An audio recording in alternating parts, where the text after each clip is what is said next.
qué mentira más sagaz de parte de Satanás para mantener cautivo al descarriado que escuchar este argumento. Estoy esperando que Dios me vuelva a llamar. Esa conclusión a la que ha llegado el descarriado está ajustada a la Biblia. Dios tiene que volverlo a llamar, y son muchos los descarriados que les he escuchado decir esto. Pero observemos lo que dice en Hebreos 10:26. Porque si pecaremos voluntariamente, después de haber recibido el conocimiento de la verdad, ya no queda más sacrificio por los pecados, sino una horrenda expectación de juicio y de hervor de fuego que ha de devorar a los adversarios. El que viola la ley de Moisés por el testimonio de 2 o de 3 testigos, muere irremisiblemente. ¿Cuánto mayor castigo pensáis que merecerá el que pisoteare al Hijo de Dios y tuviere por inmunda la sangre del pacto en la cual fue santificado, hiciere afrenta al Espíritu de gracia? Pues conocemos al que dijo: mía es la venganza, yo daré el pago, dice el Señor. Y otra vez, el Señor juzgará a su pueblo. Horrenda cosa es caer en manos del Dios vivo. Ahora reflexionemos lo que hemos leído. En el verso 26 dice que, abro comillas, si pecaremos voluntariamente, después de haber recibido el conocimiento de la verdad. Eso quiere decir que esto ocurre después que la persona conoció al Señor y se convirtió, y luego dice, abro comillas, ya no queda más sacrificio por los pecados. Cierro comillas. ¿Por qué no queda más sacrificio por los pecados?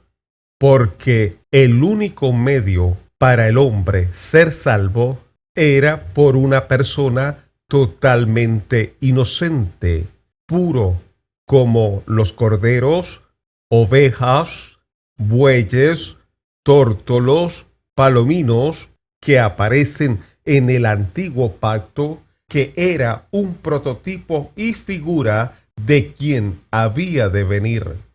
Juan 1:29.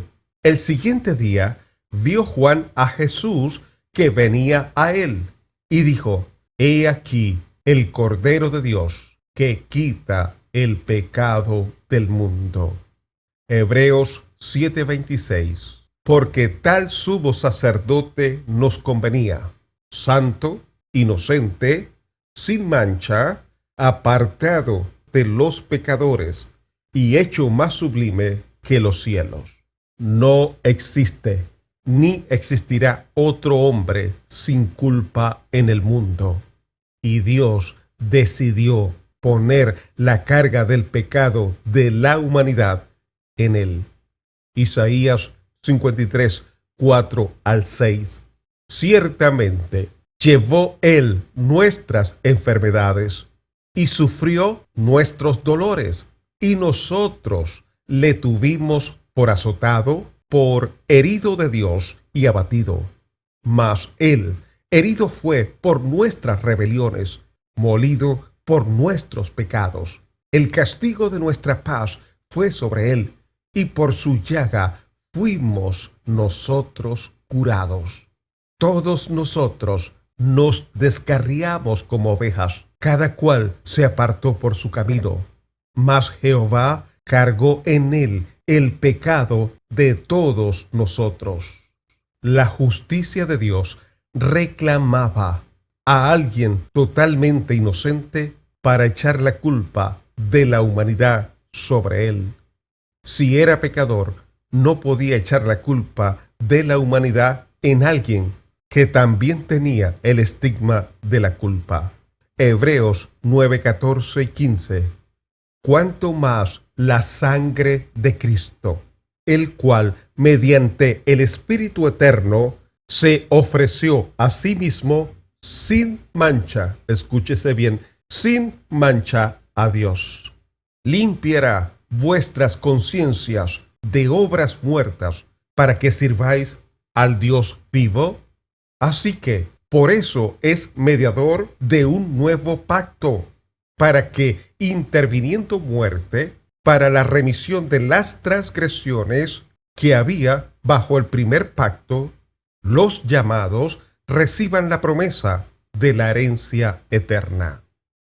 Es por eso que es imposible que exista otra vía que no sea Jesucristo en la cual podamos ser salvos. El único que cumplió las demandas de justicia perfecta que Dios demandaba fue Jesucristo. Todos los demás, en todos los tiempos y lugares, somos pecadores que requeríamos y requerimos redención. Isaías 42, 1. He aquí mi siervo, yo le sostendré, mi escogido, en quien mi alma tiene contentamiento. He puesto sobre él mi espíritu. Él traerá justicia a las naciones. Hechos 4:12. Y en ningún otro hay salvación, porque no hay otro nombre bajo el cielo dado a los hombres en que podamos ser salvos. Primera de Timoteo 2:5. Porque hay un solo Dios y un solo mediador entre Dios y los hombres, Jesucristo, hombre, el cual se dio a sí mismo en rescate por todos, de lo cual se dio testimonio a su debido tiempo.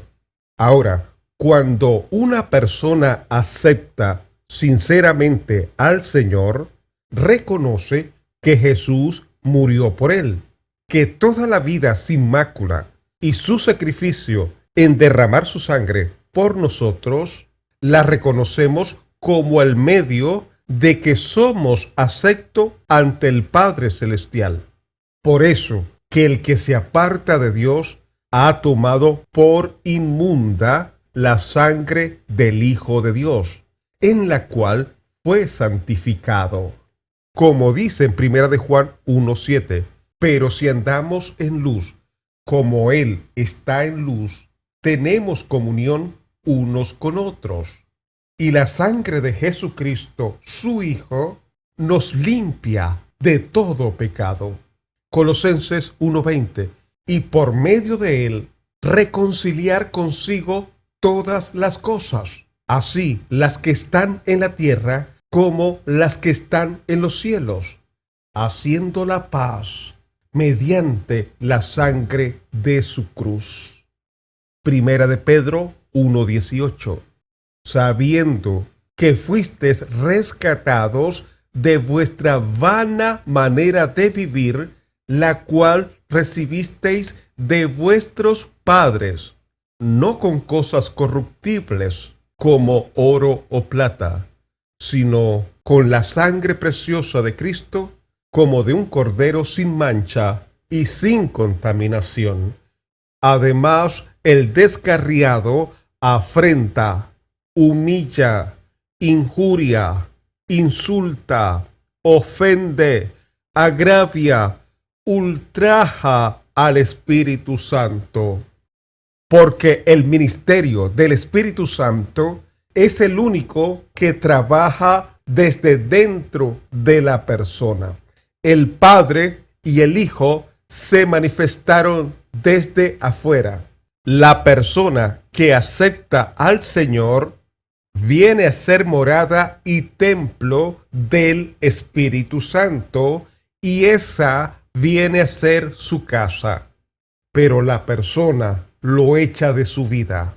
Imaginen a alguien, dueño de la casa, y por medio de injusticia lo expulsan y es exhibido ante los testigos con tan terrible deshonra. Ahora, imagine al Espíritu Santo siendo echado por alguien y los demonios viendo cómo lo echan irrespetuosamente de la vida del ahora descarriado. El descarriado, que fue cristiano sincero, sabe que el Espíritu Santo es alguien maravilloso y puro. Pero el descarriado, por amor al mundo o por haber permitido subir el pecado al corazón, lo contristó hasta tal punto que tuvo que irse porque no puede convivir con el pecado.